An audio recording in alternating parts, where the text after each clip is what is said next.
before we get it in, I recently posted an IGTV video. My first one talking about we want all the smoke Jordan Grays. I'm kind of in a dilemma. You liked them. I did like them. I did not like them. Well, I would say I didn't like them. I just thought I was expecting something different. So if you follow me on Instagram, One Marcus Flowers, make sure you look out for that. Tell me what you think. Leave a comment. What you do? Go wash my shoes. Dance with your boo. Go wash my shoes. Nigga, you can get loose. Go wash my shoes. Cause you'll get blues. You don't wash my shoes. Do what you do. Go wash my shoes. Dance with your boo. Go wash my shoes. Nigga, you can get loose. Go wash my shoes. Cause you'll get blues. You don't wash my shoes. This is the Volume 1, Episode 2 of the Super Flow Bro podcast. This is crazy because like we tried to do podcasts before, and they've always failed, and we've mics were bad, and we were sometimes recording off of a laptop, so all staticky. But we're grown, we're better than that now. So how's your summer been so far? Pretty good. Just been working at Denver Discovery Link. Okay. Anything fun? We went to a couple fun places. You know, we met with the kids. We went to a lot of pools, different locations, rented themes. You know, some stuff. Okay, sounds pretty dope. My summer's been pretty chill, pretty relaxing. Just work all day, 16 hours a day sometimes from my regular job back to the Rockies, then my regular job. So putting in those 16-hour days. Always the best. Right, so let's just jump right into it. Let's go to the front porch. So let's kick it off. How do you feel about this Venom trailer? Alright, I liked it until the end. What's the end? Why did you like it at all? Like that's what I want to know. It looked like they were going for a more horror superhero sort of theme, sort of like that weird X-Men mutant thing that Fox is making. Right. And it looked interesting, a bit generic, but I thought it could be interesting. And then at the end, they started with that classic Marvel humor, and it just sort of fell apart for me. I was just like, this is supposed to be more of a horror movie, and you have Venom making like potty jokes. Like it's not okay. Right. To me, it fell apart. It broke whatever little tension was there. How did you feel about the look of Venom though? Do you think they got it right? I mean, it's sort of hard to make. Like, Venom's basically just a black suit, and whenever they put him in movies, they try to make him look all sinewy and like he's wrapping around things. Right. I think he looks okay. I think he needs to be in more dark locations. Okay. Well, my thoughts, I did not like it at all. Just because how can you, at the core, you can't do Venom without Spider-Man. So it's like a weird situation. Like, they have this, like, villain verse that they're trying to build with, like, a Venom, Black Cat, Craven. I heard they're trying to do a Craven movie as well, but you can't do a Venom. You can't do like a Spider-Man Rogue verse without Spider-Man. They could try to put Spider-Man in there, but I don't think they're going to. Nah, they're not. Because once I told you like a while ago, now that Marvel has its hands on Spider-Man, like they're not gonna be with that. But it looks pretty good. Tom Hardy. The one thing that I didn't like was just like Venom is its own person, its own thing because it's an alien. But at the same time, it's just like hard. It's not hard, but it's just like it didn't really speak like that. Like it was like speaking in the trailer, but it doesn't speak like that. I could be wrong. I don't think it speaks like that in the comics. If they were to change it, I would have liked more of a chorus type of thing. Right. Like you have like sort of not to say like you have a bunch of people singing, but like you have a bunch of voices going on in the head. Right. And that would be a bit more, and it would show sort of more like a mental degradation. Right. True. So moving on, we have another trailer. Well, actually, we're not gonna get to that one. Let's talk about the Marvel Rising. That's the name of it, right? Yeah, Marvel Rising. Okay, so basically, Spider-Gwen. Yeah, Marvel Rising is gonna be interesting. Is framed for murder. How they're framing it is Marvel Rising is basically gonna be a Marvel animated universe, its own animated universe. Right. Focusing mostly on like female characters and stuff, which I'm fine with because it has most of my favorite Marvel characters. It has Gwenpool as not Gwenpool, Spider-Gwen, which they're calling Ghost Spider, which I sort of like that name. Voiced by Dove Cameron. You have Kamala Khan, Squirrel Girl. Who's the Black Captain America guy? Oh, Patriot, and a bunch of other heroes. And it's sort of going to be a bunch of like spin-off shorts on each of the heroes, starting August 13th with Spider-Gwen, where they're having her sort of on the run. She was framed for something. And then they're going to have a Secret Warriors movie, animated movie. Nah, I like. Did you ever read the Secret Warriors comic? Mm-mm. It's by Jonathan Hickman. It's like one of the best comic series I've ever read. Super dope. I'm excited for that. I'm excited to see Squirrel Girl. Kind of not on like not the silver screen, but like on TV. That's pretty dope. Yeah. I hope they can, since it's gonna be Sony and Marvel, I hope there's a way they can merge this Marvel Rising and the Spider-Verse. That Spider-Verse movie looks fun. Yeah, it does. It And it's very it looks very comic accurate, so I'm very excited about that. But yep, now from something very lighthearted to another trailer that's more serious. It's if Beale Street can talk. Do you know about Beale Street? So basically, Beale Street. I could be saying it wrong. Beale Street is it's basically like the 16th Street Mall of like Memphis, Tennessee. All right. But it's like country, so it's basically like a strip. But yeah, it's based on the James Baldwin novel, and it stars Regina King.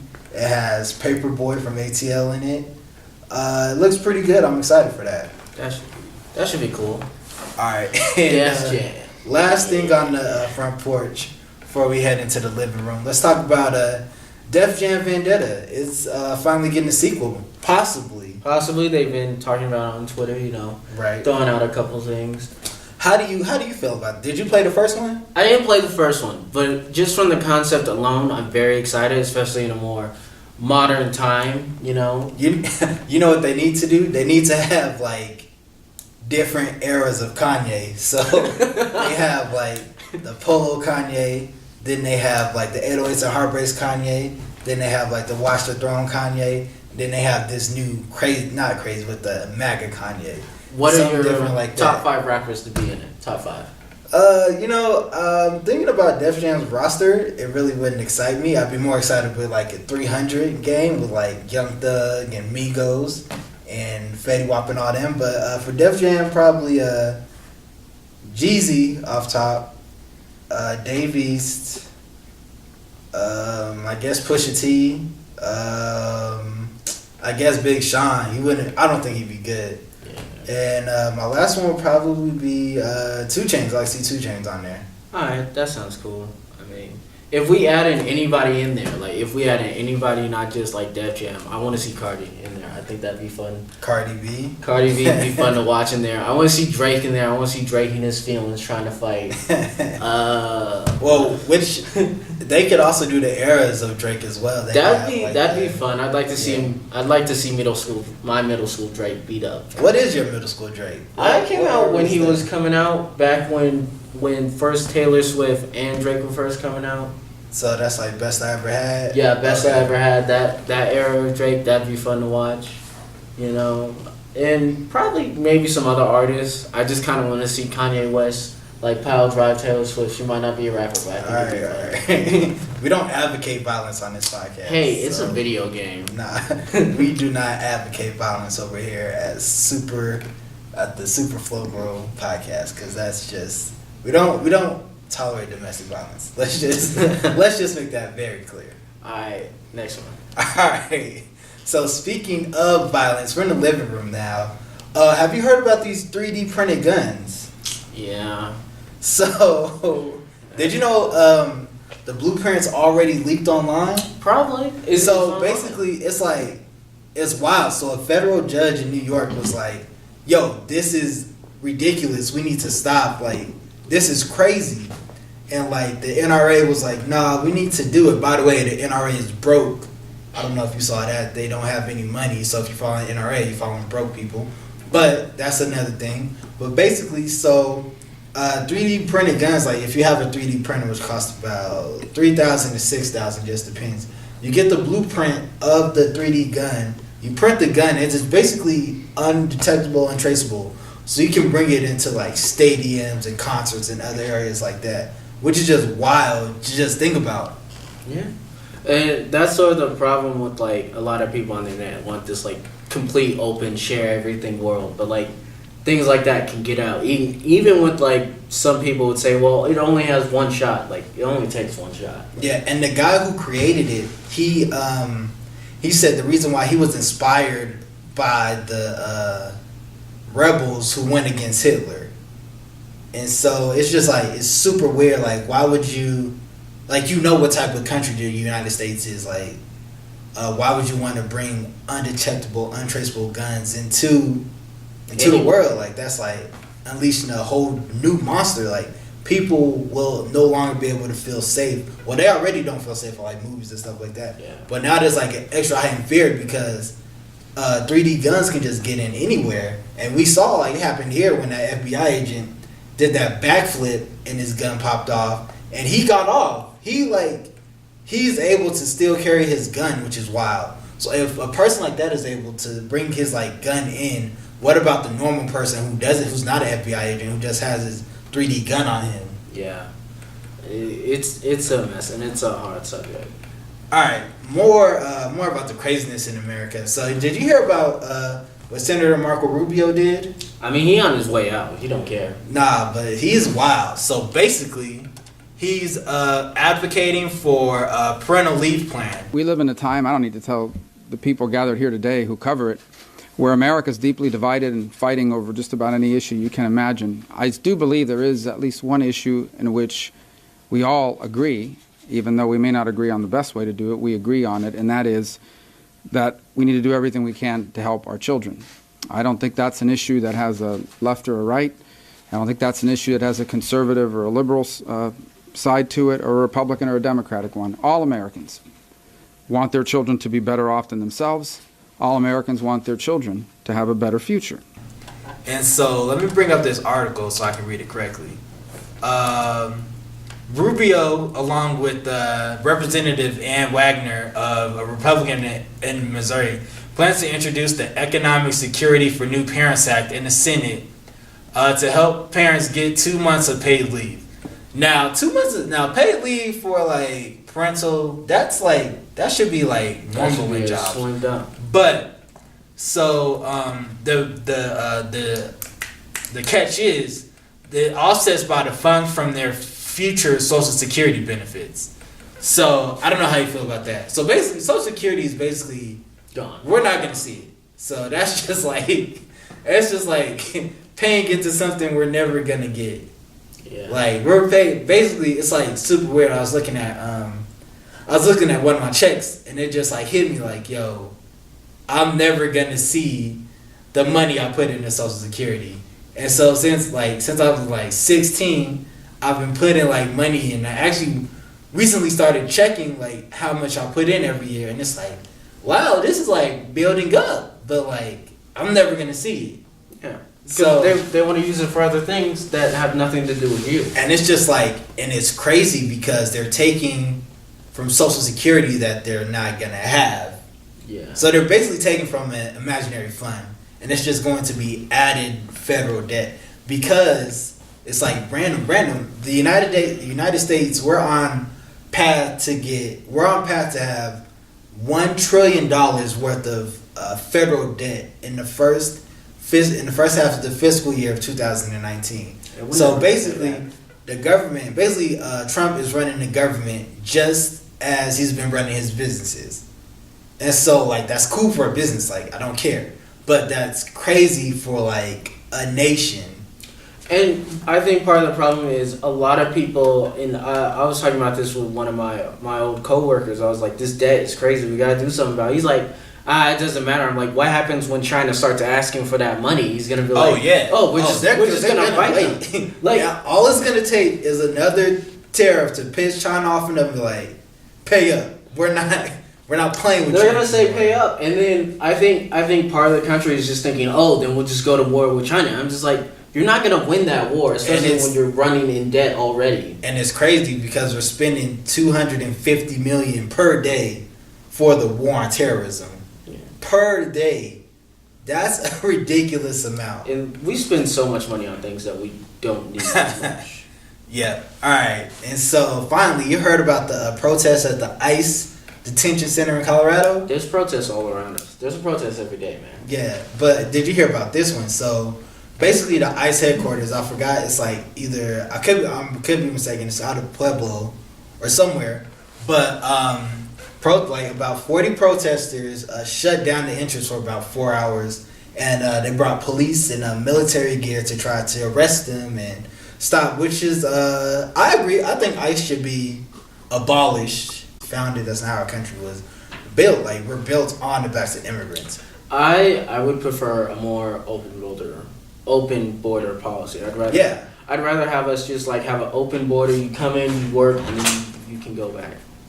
Bottom line, yeah, I think ICE should be abolished. Yeah, open borders. Yeah, borders. Basically. Yeah, that's about it.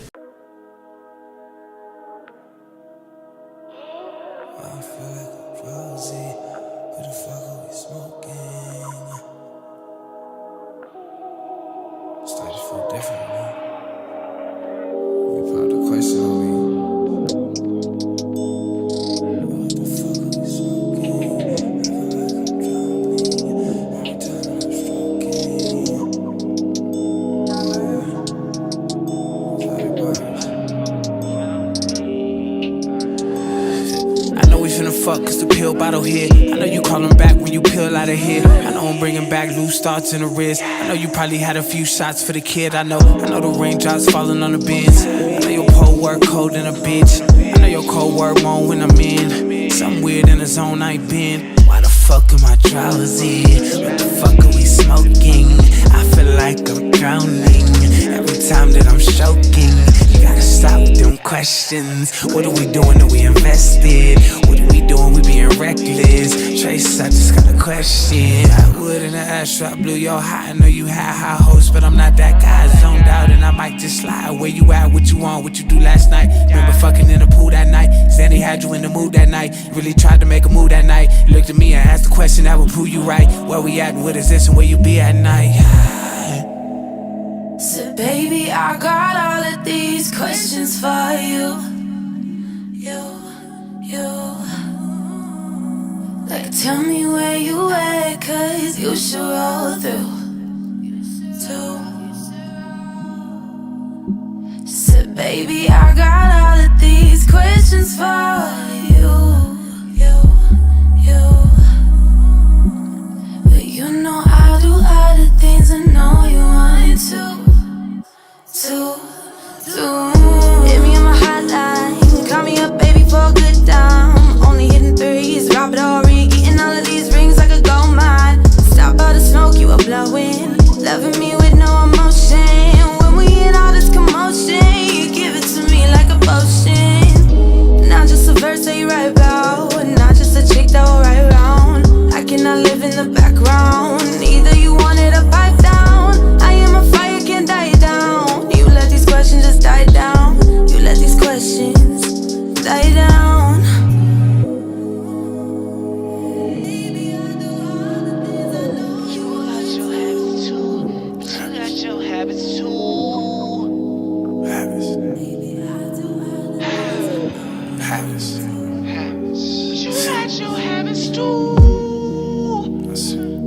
Everybody got them. But you got your habits too. But you got your habits too. It's like I already knew. Missed calls. But you got your habits too. But you got your habits too. I know you got your habits. I know. But I got my habits too. But I got my habits. I got my habits too. I got mine. I'm sure you saw that. I got them. It's like, no matter how repetitive this destructive action is, I just can't seem to get away from it. My habits get formed in absence of thought when I'm scorned. She like, you see why I'm torn? I feel like we in a storm.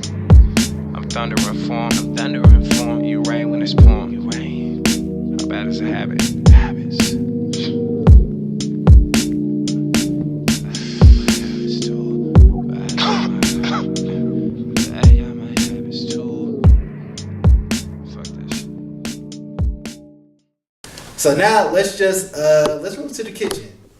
So, did you hear about Apple? Well, first, before we begin, you don't have any Apple products. I do not own an Apple product. Well, do you have any stock in Apple? No. Well, maybe. Maybe. You don't know. You know how money goes these days, you buy into like a retirement thing. And Okay. All right. So, Apple officially hit $1 trillion. Yes. And this is crazy because it is the first public company to hit $1 trillion. If I'm remembering something as well, they have a lot of money saved up to buying some stuff as well. Yeah, they do. Apple hit $1 trillion, which is remarkable. Well, because I use all my products at Apple. I have the iPhone, I have the MacBook, I have the AirPods. I was gonna get the Apple Watch a few days ago, but I really didn't see a need to. You don't need it. Yeah, I don't need it. But yeah, so it's just like it's wild that we live in a nation that has $1 trillion, and for the company that has $1 trillion, and it's just like wild because a lot of people's circumstances don't reflect that. Yeah, and that's a big, especially schools with black teachers. Right. And I think that this is a great way of pushing that. How do you feel about LeBron James's school? There you go. Alright, so as many of you guys know, I am an education major in school in the education business, and I think it's a great way of getting more people in schools to learn about things and to really get more schools into areas that don't have them and to attract families because LeBron James, that's a big name in his community. Right. LeBron James opens a school, the people are going to go to that school, and students they're gonna go to that school even if they're going to learn because they're gonna say, oh, it's LeBron James school, I'm gonna learn how to play basketball, and while LeBron James is teaching you basketball, he's also putting you in the classroom and teaching you how to actually be a businessman and make money. I saw a tweet earlier, and it said, imagine acting up in school and your teacher says, wait till I tell LeBron about this. It's gonna be interesting. Imagine walking to the principal office and LeBron James is standing there like, so I heard you're not keeping your promise. That's wild. But some of the benefits of his school is it focuses on accelerated learning. It provides job placement assistance for parents, has an on-site food bank, supports students with stress from economic causes, gives every student a bike to escape dangerous parts of town and explore, and it guarantees free college tuition to the University of Akron to all graduates starting in 2021. And so what's amazing about this school is that LeBron isn't just trying to bridge the educational gap, he's trying to bridge the wealth gap because from a place like Akron, Ohio, it's very it's very low economics and all that because he said he used to he grew up part homeless, he was living on his friends' couches in the 4th grade, and so he's trying to not only bridge the gap educationally, but he's trying to bridge the wealth gap, and he wants to create generational education. Both of our parents are college. Our grandmothers are college graduate. Yeah.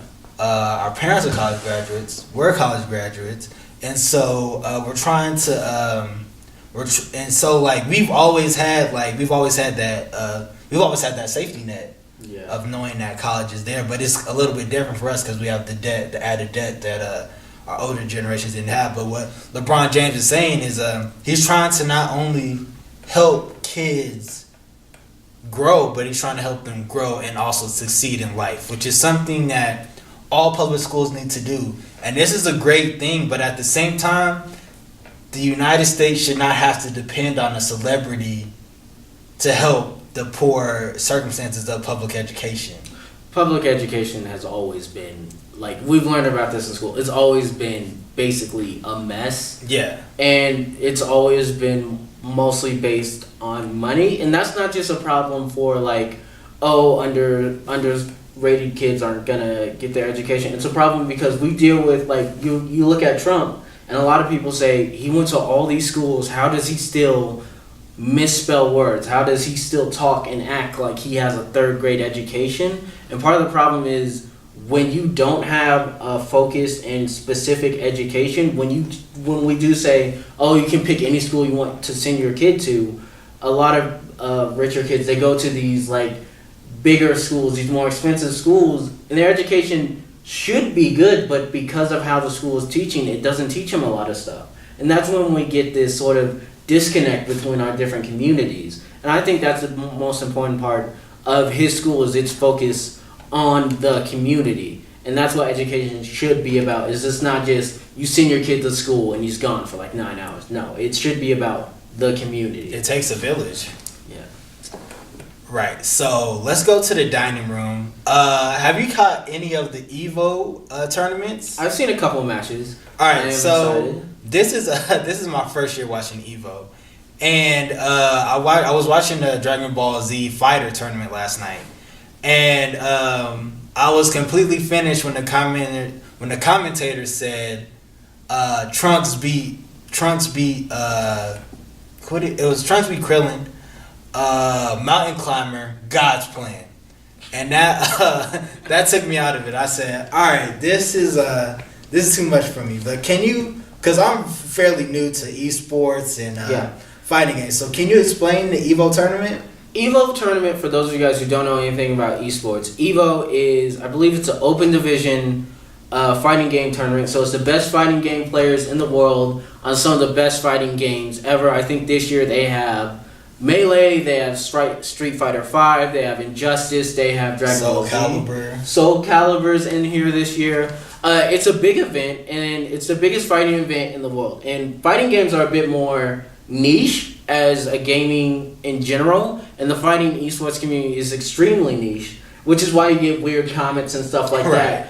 But one of the things that you should celebrate about the fighting game community is the most diverse gaming community in the world. Like you'll have black players. You'll see a black player come in and he looks like a bodybuilder. He's like, yeah, I got this. You'll have white. You'll have Hispanic. There's a lot of female commentators. I remember I heard a story about one fighting game esports player who was blind, and he would listen to sounds in the game to win his matches. So It's very great. If you want to get into Evo, you want to get into esports, Twitch is the best place. That's where it tends to be. Also, quick shout outs to London Spitfire, who won the Overwatch League Championship last week. Shout outs to London Spitfire.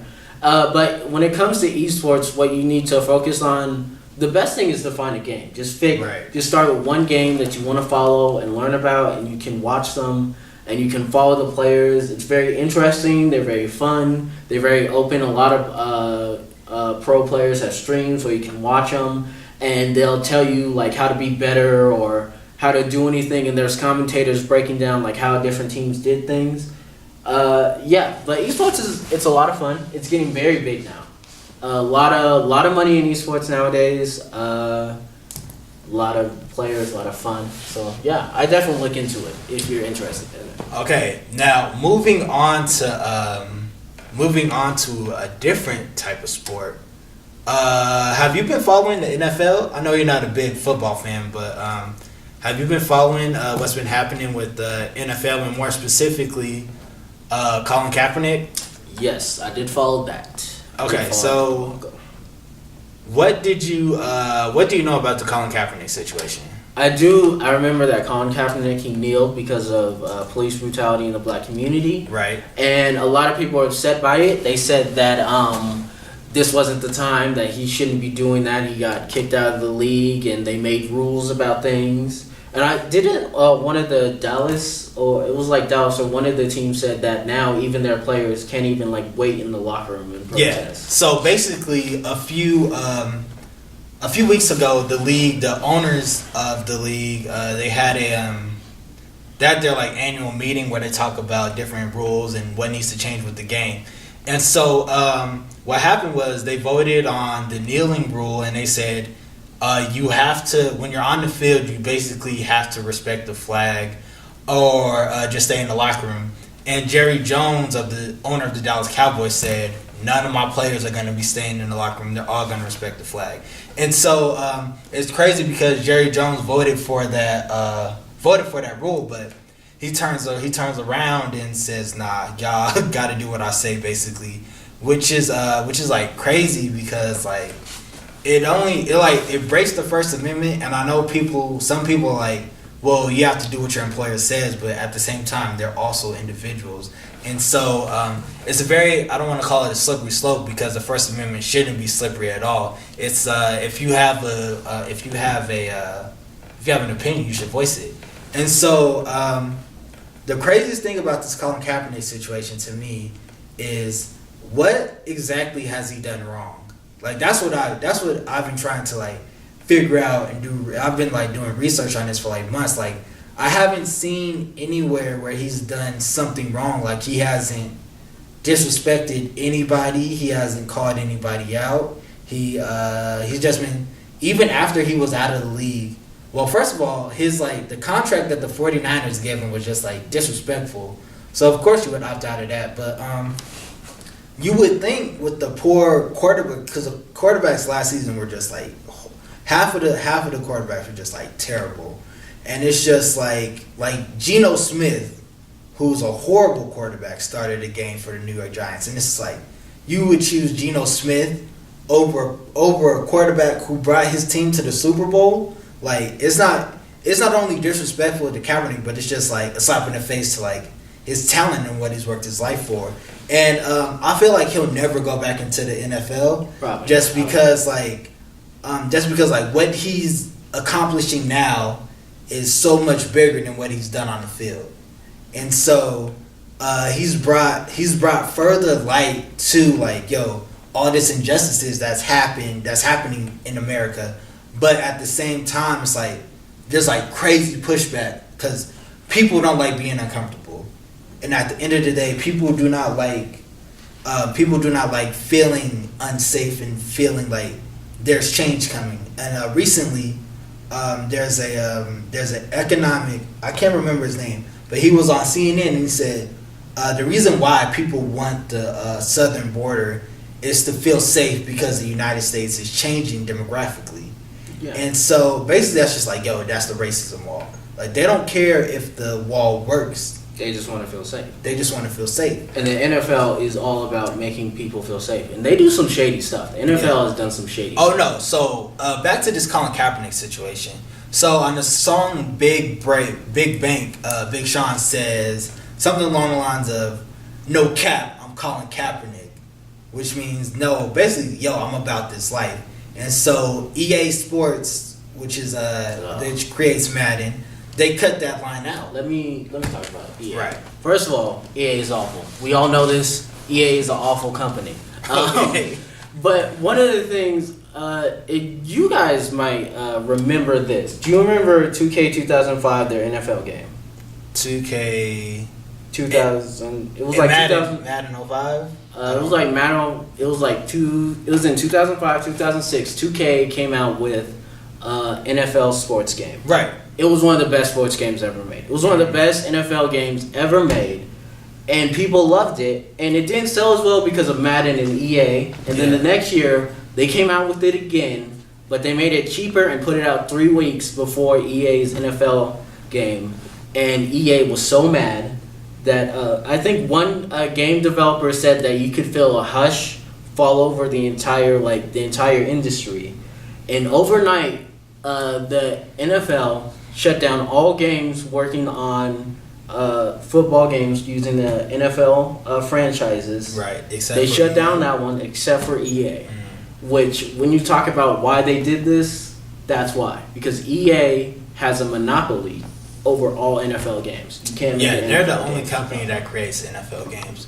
But so Big Sean. So after somebody put out, I don't know who. Bleach Report put out Bleach Report put out a link that Colin Kaepernick's name was cut out of a song, and so like it's going because he like called on like the Broncos, he called on like the Cowboys, he called on like there's another team that was looking at him as well. But like it's like a collusion case, and so this just adds on to like his evidence. And if there was communication between the NFL and EA Sports, that's gonna help his case as well. There definitely was. Yeah. Oh yeah. No. There's a paper trail somewhere. They're part of the reason why EA has a 10-year contract on Star Wars, and part of the reason why is EA lets whoever owns their IP look at what's being made and watch it. I guarantee you that there's tons of memos and paper trails in there. Yeah. So real quick before we get out of here, music. I'm gonna talk about music this week. So YG, Stay Dangerous, Mac Miller. Can't remember the name of that. Travis Scott, Astroworld, those are all good albums. Her finally released her EP. I need to listen to that. What games are you looking at? Or games coming out? It's a bit of a slow month. Overcooked 2 comes out this month. Right. That one looks good. Okay. And we'll look more into the August. That's gonna be further in. All right. So grand opening, grand closing. Let's talk about this James Gunn debacle. So I got this one. Basically, the cast of the Guardians of the Galaxy rallied together and they made a petition like, bring James Gunn back. Which, you know, James Gunn is a great director and he has empowered them to feel like they have the right to say, hey, he's a great guy. He shouldn't be fired from stupid tweets from 10 years ago, which I completely agree with. Like, I don't think James Gunn should have lost his job over that. But at the same time, at the end of the day, Disney is a kids show, is a kids company. And so for a person who was going to have such a prominent role because he was supposed to help curate the vision of Phase 4 of the MCU. And so for a person of that stature to say, hey, pedophile jokes, notice me, it's like at a certain point, it's like, okay, he messed up.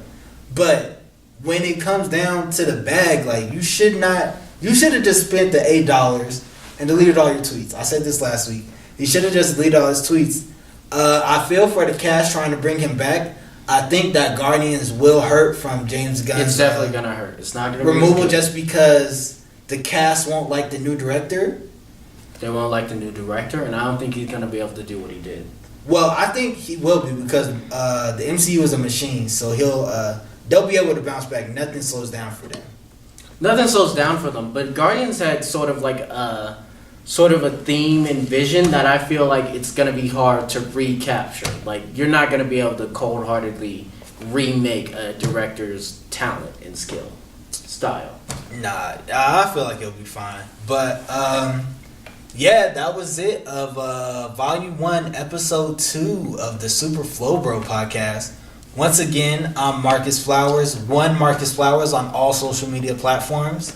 I am Morgan Flowers. You can find me at MetroMeta 2648 on Twitter. And make sure you are following us on Instagram, 26th and Glencoe, on Twitter, 26th and G, and make sure you like our Facebook page, 26th and Glencoe Media. And also subscribe and like us on YouTube, 26th and Glencoe Media. And we're on Apple and Stitcher at 26th and Glencoe Media. This may be, since Morgan goes back to school, this may be the last week we do a visual podcast. We're still going to put the audio on YouTube, but it may just be the audio instead of video.